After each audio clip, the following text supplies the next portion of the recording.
ابھی 7 ماہ ہی اس کی شادی کو ہوئے تھے اور یہ مجھ سے ملنے آئی تھی تو پتہ لگا گھر پہ ان کے شوہر کو اٹھا کے لے گئے نا.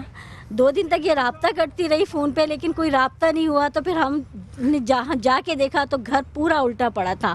مالک مکان سے پوچھا تو انہوں نے کہا کہ چند سویلین آئے تھے, سول ڈریس میں لوگ آئے تھے جو اس کو مارتے پیٹتے گھسیٹتے ہوئے لے کے چلے گئے نا. اور کوئی جرم انہوں نے نہیں بتایا. اور ہم تو اس لیے پریشان ہیں کہ آخر اس بچی کا کیا قصور ہے. اور یہ بچی میری اتنی ضد کر کے آئی ہے, مجھ سے کہنے لگی کہ آپ چلیں میرے ساتھ اسلام آباد. آمنہ باجی مجھے بلا رہی ہیں دھرنے میں شریک کو. میں نے کہا کچھ نہیں ہونا ہے, کچھ نہیں, کوئی ہماری آواز نہیں سنے گا. یہاں پاکستان میں کون اس کی آواز سنتا ہے؟ غریبوں کی آواز کون سنتا ہے؟ یہاں تو بھیڑ بکریوں کی طرح, کیڑے مکوڑوں کی طرح سے لوگوں کو اٹھا کے لے جاتے ہیں. کوئی پرسان حال نہیں ہے یہاں پہ. نہیں, آپ کی آواز سن رہے ہیں, اس وقت پورا پاکستان سن رہا ہے. آپ بریرہ کی والدہ ہیں. یہ بچی آپ کے ہسبینڈ کے جانے کے بعد پیدا ہوئی ہے؟ جی, ان کے یہ تقریباً ابھی اس کی 2 ماہ عمر ہے, 1.5 ماہ عمر ہے. اور یعنی کہ اتنی زیادہ ہم لوگوں کو خوشی تھی. ظاہر سی بات ہے شادی کے بعد پہلی بچی تھی اور اس کے بعد ان کو اس طرح اٹھا کے لے جانا, ظاہر سی بات ہے آپ خود اپنے اوپر رکھ کے سوچیں کہ میرے دل پر اور میرے گھر والوں کے دل پہ کیا گزری ہوگی. آپ کے میاں کی کوئی خبر آپ کو ملی جب سے وہ گئے ہیں؟ کچھ اپنے شوہر کے بارے میں بتائیں کہ کیا وہ کوئی کس قسم کی ایکٹیویٹیز میں ملوث تھے؟ کوئی وجہ تھی شک کرنے کی ان کے اوپر؟ کوئی وجہ نہیں تھی, بلکہ میں تو یہ کہوں گی کہ میرے شوہر انتہائی یعنی کہ اتنے زیادہ ہر ایک کے لیے اتنے زیادہ اچھے اور ہر ایک کے ساتھ اتنا زیادہ نرم اور نیک و صالح تھے. اور 5 وقت مسجد میں جا کے نماز پڑھنا, اور ان کی داڑھی تھی.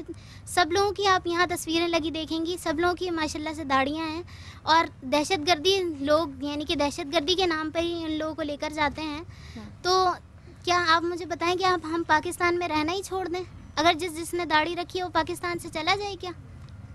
یہ ایک سوال کر رہی ہیں خاتون. فرید پراچا صاحب کے پاس میں چلوں گی. سب سے پہلے فرید پراچا صاحب, آپ سے میرا سوال یہ ہے کہ اگر آپ مجھے بتائیں, جماعت اسلامی کا بل ہے میرے پاس جس میں یہ کہا گیا ہے کہ پاکستان میں انٹیلیجنس اداروں کے ہاتھوں لاپتہ ہونے والے افراد کی جلد بازیابی اور ایجنسیوں کے اختیارات میں کمی کے لیے آئین میں ترمیم کی جائے گی. اب جبکہ 18ویں ترمیم ہو گئی, 19ویں ترمیم ہو گئی, اور باتیں ہو گئی, اب آپ لوگوں کو خیال کیوں آیا یہ ترمیم کا بل پیش کرنے کے لیے جبکہ آپ کی سینٹ میں ریپرزنٹیشن ہی ختم ہو جائے گی؟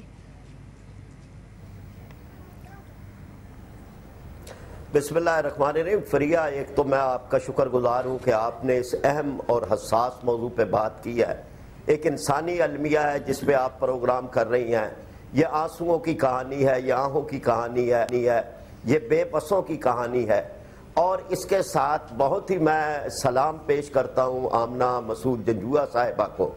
جہاں تک اس بل کا تعلق ہے, یہ ہم نے 2006 میں دیا تھا اور 2006 میں ہی اس کا محرک تھا, میرے ساتھ اور ایم ایم اے کے لوگ تھے, اور یہ ہم نے 2006 میں قومی اسمبلی میں پیش کیا تھا. پھر 2009 میں ہمارے سینیٹرز نے پھر اسے قومی اسمبلی میں پیش کیا, پھر اب ہم نے 2012 میں کیا. چونکہ اکثریت جو ہے وہ یہ بل تو اکثریت سے پاس ہونے ہیں, اس لیے ہم تو آواز اٹھاتے ہیں, واویلا کرتے ہیں, اس کو قانون کی شکل دینا چاہتے ہیں تاکہ کوئی بھی بے لگام نہ ہو اس ملک کے اندر, بلکہ دنیا بھر کے اندر قانون سے اور آئین سے اور انصاف سے کوئی بھی بالا تر نہیں ہے. یہ اللہ تبارک و تعالیٰ کی ذات ہے کہ جو تمام کو دیکھ رہی ہے, اور کوئی انسان بھی یا کوئی ادارہ بھی اپنے آپ کو آئین سے ماورا نہ سمجھے. اسی چیز کو ہم نے آئین کے آرٹیکل 9 اور 10 میں ایک ترمیم کی شکل کے اندر دیا ہے, اور ہم اس لیے اس کو بار بار زور دے رہے ہیں تمام باتوں سے, ان جماعتوں سے کہ جن کے رہنما یہاں پہ آئے ہیں اور وزٹ کیا ہے, کہ خدا کے لیے کوئی قانون بنوا دیں. بلوچستان کا معاملہ ہے, یہ لاپتہ افراد کا معاملہ ہے, یہ ملک کی سالمیت کا معاملہ ہے, یہ انسانی حقوق کا معاملہ ہے, یہ انسانیت کا معاملہ ہے. کوئی بھی ملزموں کا ساتھ نہیں دینا چاہتا, کوئی بھی دہشت گردوں کا ساتھ نہیں دینا چاہتا. ہم دہشت گردی ٹھیک فرید پراچا صاحب, یہ شوکت بسرا صاحب میرے ساتھ موجود ہیں. آپ کے دائرے کے اندر آپ لوگوں سے کوئی معاورہ نہیں ہے, اور یہ کون سا آئین اور قانون ہے کہ یہاں پہ 1.5 ماہ کی بچی سوال کر رہی ہے چیف جسٹس سے؟ شوکت بسرا صاحب مجھے بتائیے گا, آپ لوگ بڑا کریڈٹ لیتے ہیں, 18ویں ترمیم آپ نے پاس کروائی, اتنے بڑے بڑے آپ نے قانون پاس کروائے, یہ کتنا مشکل بل ہے؟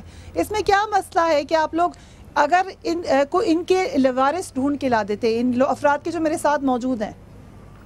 کو بٹھائے نا. پہلے تو میری دعا ہے کہ جو لوگ بچھڑے ہوئے ہیں، جو بازیاب نہیں ہو رہے، کہ اللہ تعالیٰ، میری دعا ہے کہ وہ فی الفور آ جائیں اور اپنے بچھڑے ہوئے کو مل جائیں، اور انشاءاللہ یہ ہوگا. سر دعا کا شکریہ، مگر دعا بھی کریں نا سر.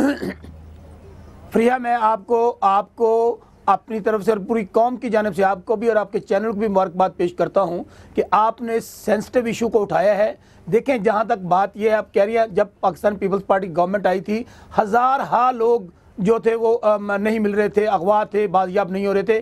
اب اس وقت ٹوٹل افراد کی تعداد میرے پاس جو ہے، وہ جو اعداد و شمار ہے، وہ 156 ہے. دیکھیں، بالکل میں فرید پراجا صاحب کی بات سے ایگری کرتا ہوں. یہ کوئی قانون نہیں ہے کہ ایجنسیاں ہوں یا کوئی ہو، وہ کوئی آئین سے، قانون سے بالا تر نہیں ہے.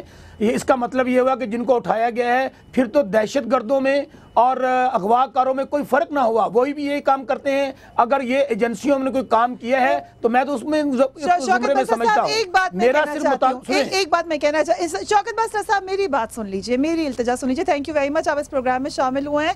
مگر کسی ایک ادارے کو میں یہاں پہ برا نہیں کہوں گی. میں آپ سے سوال کر رہی ہوں، آپ کی حکومت نے کیا کہا؟ آپ کی حکومت نے کیا کیا؟ میں یہی آپ کو بات بتانے جا رہا ہوں. آپ کے پاس فگر کم ہے. فریہ، میں یہی بتانے جا رہا ہوں، سن لیں ذرا. اس کے والد تو آپ کی حکومت میں گئے ہیں. میری گزارش سن لیجئے. میں نے آپ کو پہلے فگر دیا ہے کہ ابھی ٹوٹل 156 ہیں. ہماری حکومت آنے سے پہلے ہزارہا لوگ تھے جو وہ پرویز مشرف کے دور میں، جو ڈکٹیٹر کا دور تھا، یا تو وہ مار دیے گئے یا اٹھا لیا گیا. آج میری صرف گزارش آپ کو میں کہتا ہوں، سن لیں ذرا. کوئی قانون ایسا نہیں ہے اور کوئی ادارہ ایسا نہیں ہے جو پاکستان کے آئین اور قانون سے بالاتر ہو. ہماری حکومت تو اپنا پورا زور لگا رہی ہے. جہاں تک یہ کہنا کہ ہم سنجیدہ نہیں ہیں، دیکھیں اگر ہم سنجیدہ نہ ہوتے تو وہ ہزارہ لوگ کیسے واپس آ جاتے، کس طرح وہ برآمد ہو جاتے. آج میں ایجنسیز جن کے پاس وہ بندے ہیں، میں پہلے آپ کو کہہ رہا ہوں، اگر وہ ان کے پاس ہیں تو چیف جسٹس پاکستان کے پاس کیس پڑا ہوا ہے. اگر باقی cases day to day hearing ہو سکتی ہے تو میں بھی مطالبہ کرتا ہوں چیف جسٹس صاحب سے کہ خدارہ ماضی کے اندر یہی اسٹیبلشمنٹ اور عدلیہ کی گٹھ جوڑ کی وجہ سے آج پاکستان اس انجام کو پہنچا ہے، تو خدارہ آپ ڈے ٹو ڈے ہیئرنگ کیجئے. یہ جو ہمارے پیارے ہیں، اگر ان کا دیکھیں جو غداری جس نے کی ہے، میری ایک بات سن لیں. ہول یور تھاٹ ہے، کیونکہ اس کا جواب مجھے یہ خاتون دیں گی جنہوں نے سب سے زیادہ اس میں اسٹرگل کیا. مسعود صاحبہ مجھے بتائیں گی، لڑائی شروع ہو جاتی ہے. مشرف صاحب کے زمانے میں زیادہ لوگ گئے، پیپلز پارٹی کے زمانے میں کم لوگ گئے. مجھے ذرا بتا دیں، آپ کے پاس تو سارے فگرز ہیں کہ صورتحال کیا ہے. جو میرے پاس ہیومن رائٹس کے پیپرز ہیں، 2000 سے پہلا شخص مسنگ ہے، آج تک مسنگ کی لسٹ ہی چلی آ رہی ہے.